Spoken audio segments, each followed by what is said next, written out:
বিদ্যুৎ মন্ত্রী আমরা সামনে আমরা বিদ্যুৎ মন্ত্রীর লোক কথা কম কারণ আমরা গরিব মানুষের উপরে এত নির্যাতন অত্যাচার কিভাবে অত্যাচার করতে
কিন্তু কারণ 505 টিয়া বা নইলে 1100 টিয়া নইলে 1000 টিয়া বিল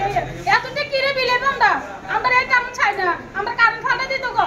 আগে মত আমরা এই কারণ চাই না মিটার বাবাই দিছ স্কিটার কিন্তু আমরা ফাটা দিত গো আমরা এক মাসের বিল 505 টাকা আইছে আমরা এই বিলের দরকার না আমরা এত টাকা যদি বিল দিই আমরা খামু কি আগে কিরকম আসতো আগে 180 টাকা 172 টাকা এরকম করে আগের টাকা কোন পরিমাণ আমরা কম চলাইতাছি এই কারণে আরো বেশি বিদ্যুৎ কষ্ট আছে অবিলম্বে স্মার্ট মিটারের বাতিল করতে হবে স্মার্ট মিটারের নাম করে গ্রাহকদের কাছ থেকে অতিরিক্ত টাকা নেওয়া যায় না যাবে না এই নিয়ে গাঁও সভার সমস্ত মানুষের প্রতিবাদ চলছেই চলবে বিক্ষোভ চলছেই চলবে অবিলম্বে গ্রাহকদের কাছ থেকে অতিরিক্ত টাকা নেওয়া যায় না যাবে না রাজ্য সরকারের স্মার্ট মিটার অতি অবিলম্বে বাতিল করতে হবে গরিবদের মারা স্মার্ট মিটার বাতিল করতে হবে স্মার্ট মিটারের নাম করে মানুষদের কাছ থেকে অতিরিক্ত মুনাফা নেওয়া যায় না যাবে না এলাকাবাসীর পক্ষ থেকে সংগ্রাম চলছেই চলবে এই আন্দোলন চলছেই চলবে